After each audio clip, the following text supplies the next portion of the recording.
Hola a todos, mi nombre es Hugo Dorado, yo soy investigador asociado de la Alianza Biodiversity CIAT. El título de la presentación de hoy se denomina Casos de estudio, ejemplos de aplicación de ciencias de datos en agricultura. Este material hace parte del curso Fundamentos en Análisis de Información y Minería de Datos en Agricultura, el cual estamos desarrollando entre la Alianza Biodiversity CIAT, la Universidad de Illinois, el CIMID y el proyecto SICAPS.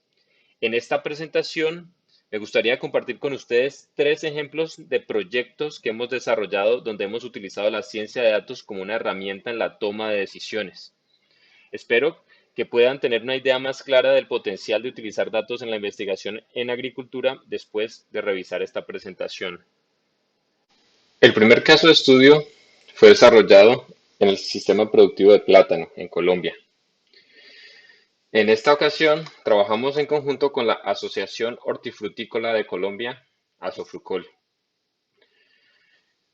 Para registrar información de productores, debimos acceder a información primaria, es decir, tuvimos que establecer un proceso de colecta de información en campo debido a que plátano es un cultivo muy poco investigado.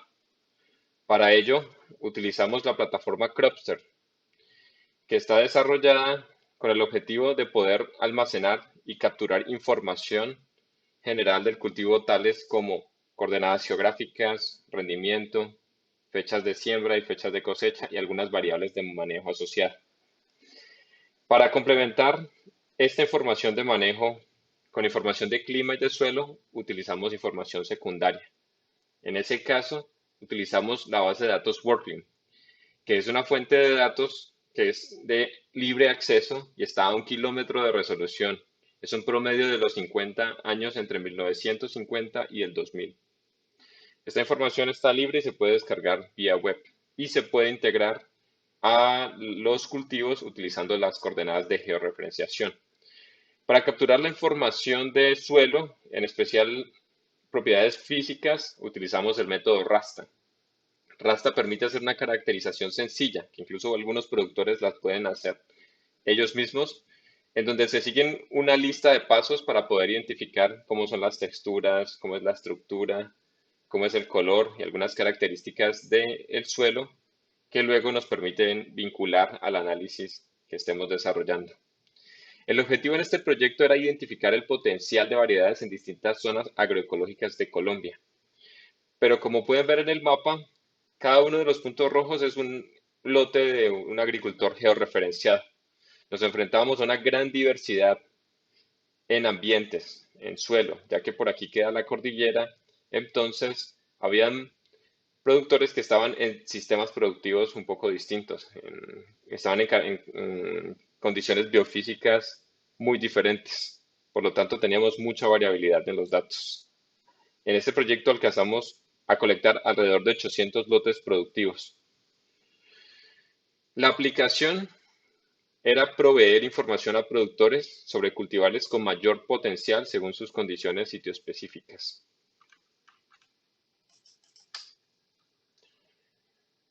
En este mapa podemos observar el primer resultado. Nuestra estrategia fue primero identificar cuáles productores estaban bajo las mismas condiciones climáticas y bajo las mismas condiciones de suelos. Eso nos permitiría más adelante poder comparar productores que tuvieran un sistema productivo similar e identificar cuáles eran los que estaban haciendo las mejores prácticas de manejo bajo el sistema en el que estaban. Podemos identificar que cada color representa una zona específica. O sea que los productores que quedaran incluidos dentro de la zona azul van a estar bajo las mismas condiciones. Un hallazgo interesante que identificamos es que a pesar de que algunos productores están espacialmente distantes, como lo pueden ver con las manchas azules, pueda que compartan las mismas características climáticas y de suelo, o al menos características similares. Entonces, la tecnología probablemente que sea efectiva en alguno de estos sitios puede ser compartida entre ellos para mejorar su sistema productivo. Para hacer esta zonificación utilizamos uno de los métodos de minería de datos que se llama análisis clúster. El análisis clúster nos permite identificar entre un grupo de observaciones cuáles son las más similares entre sí y tratar de generar distintos grupos. Este análisis es muy útil cuando tenemos mucha variabilidad en los datos, porque tratamos de hacer una segmentación. Analizamos también la distribución de los rendimientos. Y en este caso teníamos dos sistemas de cultivo, uno en monocultivo y otro en cultivo asociado. Logramos identificar que pese que hay productores que están bajo las mismas condiciones ambientales respecto a clima y a suelo, hay una gran variabilidad en los rendimientos, lo cual sugiere que algunos productores están ejerciendo las prácticas adecuadas y pueden situarse en la parte superior, pero otros productores todavía tienen el potencial de incrementar su rendimiento. Entonces es allí donde queríamos concentrar nuestros esfuerzos, en lograr identificar qué era lo que estaban haciendo estos productores tan exitosos que le pudiera servir a estos que están en la parte inferior del, del diagrama de bigotes del rendimiento. Para explorar un poco más un poco más profundo en esas agrupaciones que nosotros generamos, utilizamos los modelos mixtos para tratar de identificar, al menos en cuestión de variedades, cuáles eran, cuál era el factor que más predominaba en cada una de las zonas, cuál era la variedad con mayor potencial en cada una de las zonas y si ese comportamiento era igual a través de todas las zonas. Lo primero que identificamos respecto a rendimiento es que algunas zonas definitivamente tienen un potencial productivo más alto que otros. Por ejemplo, vemos la segunda zona en este lado. En general tiene un rendimiento esperado promedio mucho más alto que otras zonas como la tercera que ven allí, donde la mayoría está por debajo del promedio en general. La mayoría de productores probablemente esté por debajo del promedio en general. Esto no quiere decir que el cultivo no sea rentable, porque hay otros factores que también intervienen en la decisión que toma lo último el productor. Pero sí, ya conocemos de antemano que en algunos sitios el potencial de rendimiento no es tan alto comparado con otros. Los modelos mixtos también nos lograron identificar cuál era la variedad más eficiente en cada una de las zonas. Por ejemplo, en la primera zona, como lo ven aquí, hay una variedad llamada Dominico, la cual tiene un potencial más grande en rendimiento. Mientras, y a lo mismo que la zona 4. Mientras que las personas que mezclan variedades, en este caso, tienen un rendimiento esperado por debajo de la media. Esta segunda zona, también lo que se puede apreciar allí es que sin importar la variedad que siembren, no hay mucha diferencia en cuanto al rendimiento que se puede generar, el rendimiento que se puede esperar. Entonces, este análisis en general nos permitió identificar esas variedades con mayor potencial, lo cual posteriormente fue evaluado con los productores para motivar la decisión que ellos eligieran al final. Si deciden trasladarse a una variedad con mayor potencial en rendimiento o mantener la actual, que de pronto tiene otros factores económicos que también le conviene. El segundo caso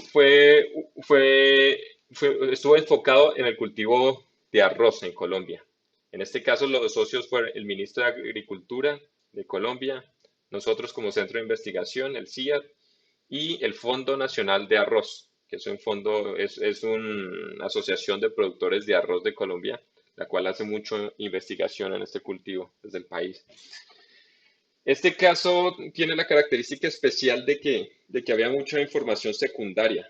Ellos recolectaban información varios años atrás a través de distintas formas, distintas estrategias que tenían de colecta de información. Entre ellos está una encuesta nacional de arroz que hacían cada 2 años. Los técnicos llevaban unos registros de cosecha, donde habían fechas de siembra, fechas de cosecha, variedades y rendimientos.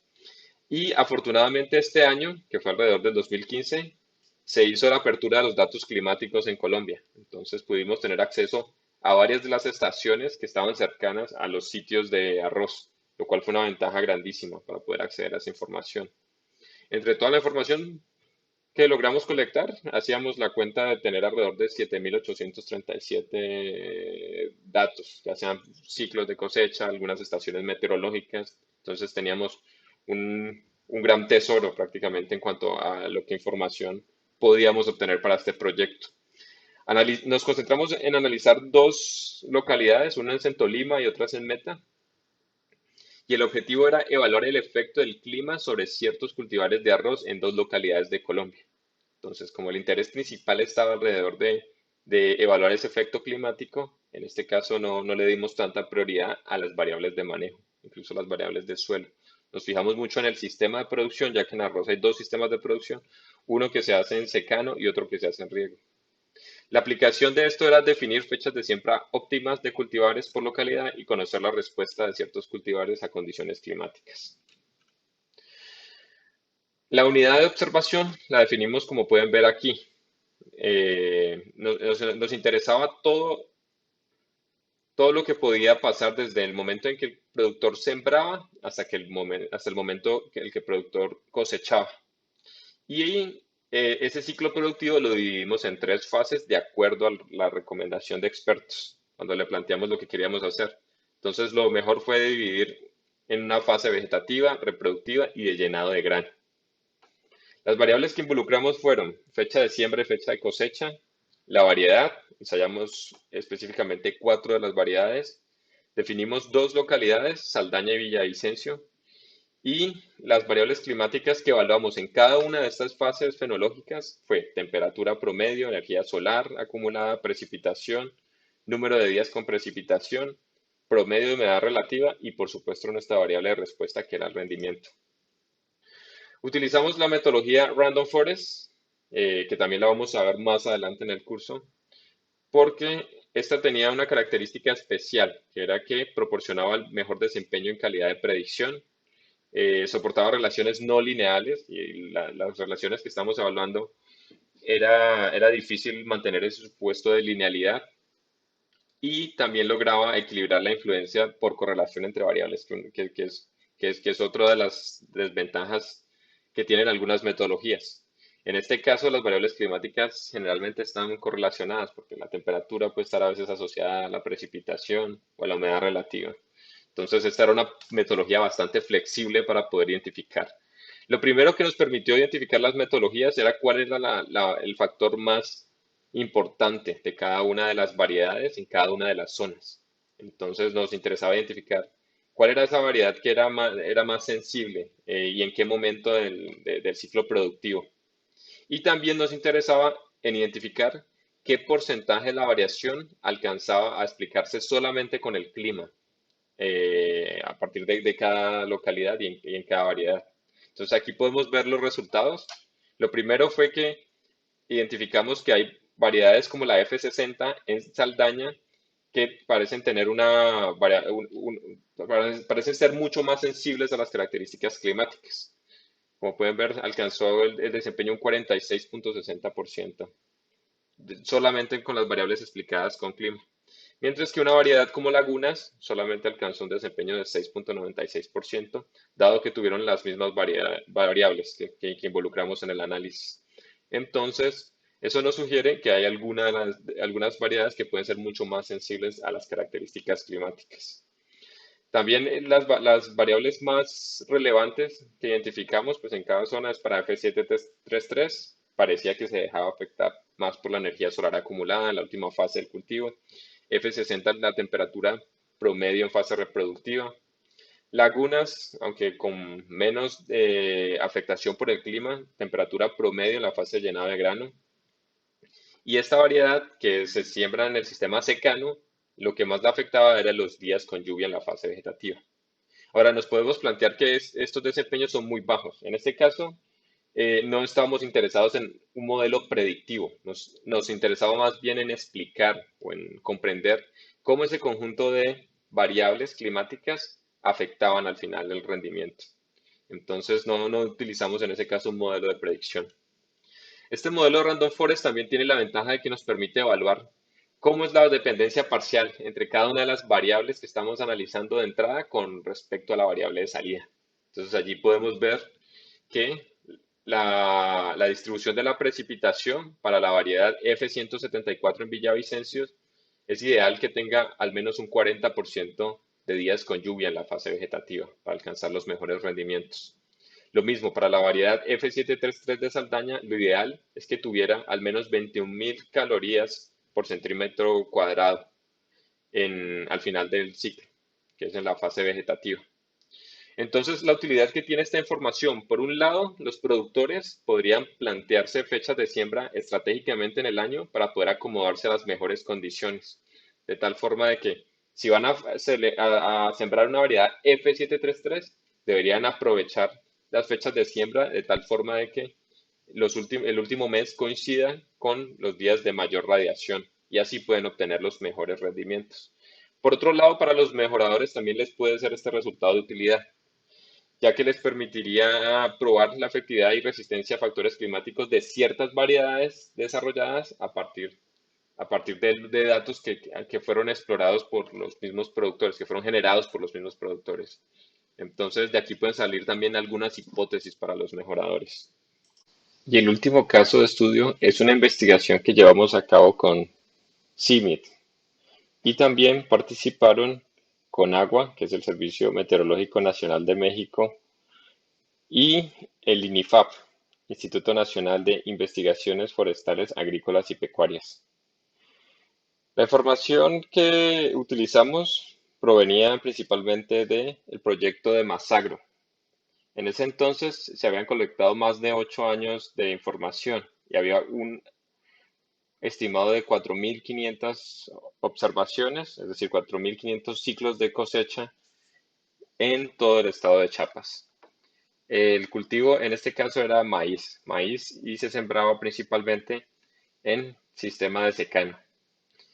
El objetivo de este proyecto era identificar los factores que afectan los rendimientos de este maíz temporal, maíz de secano. Y la aplicación con este proyecto era proveer información sitio específica a productores para mejorar el rendimiento. Distinto a los dos proyectos anteriores, donde la información de manejo era escasa o nula, el proyecto de Masagro sí colectaba bastante información de fertilización, información de monitoreos, controles de plagas y enfermedades y alguna información adicional.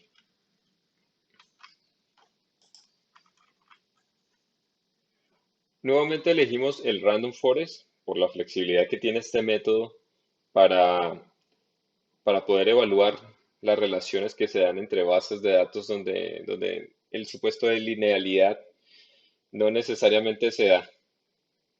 Y el Random Forest nos permitió identificar que la variedad, la tasa de semilla y la cantidad de nitrógeno son las variables más relevantes que afectan los rendimientos en maíz en Chiapas.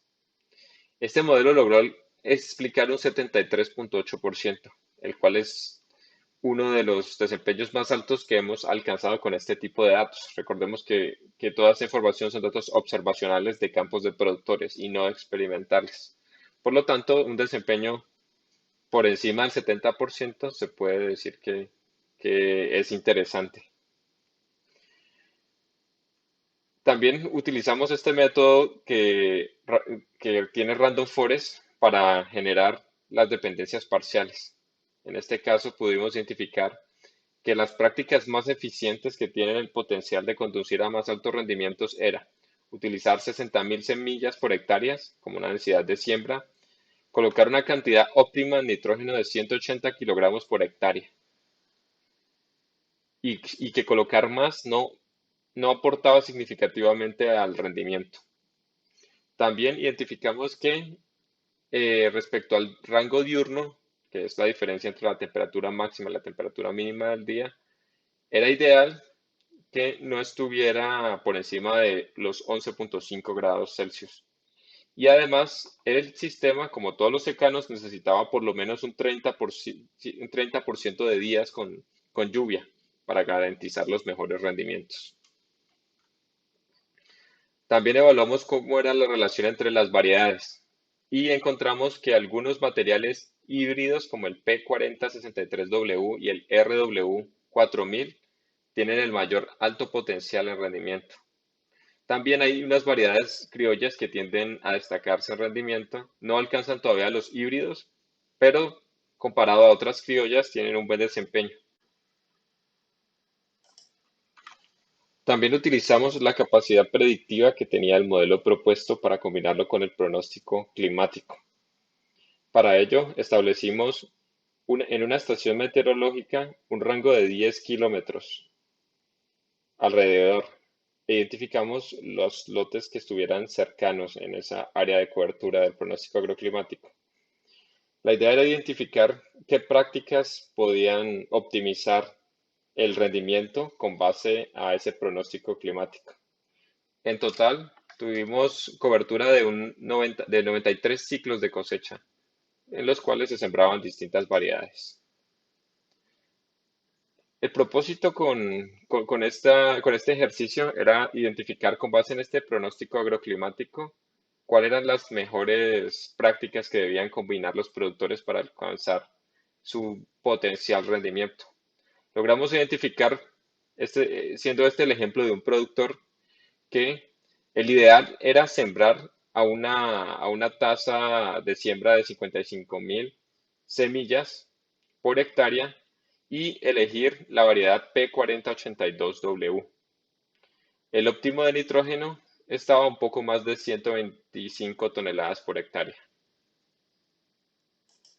Espero que estos ejemplos les hayan logrado ilustrar una idea del potencial que tiene la ciencia de datos como una herramienta en la toma de decisiones en la agricultura y que hayan logrado generar algunas ideas de cómo esta herramienta puede ser aplicada a las investigaciones que en este momento estén llevando a cabo.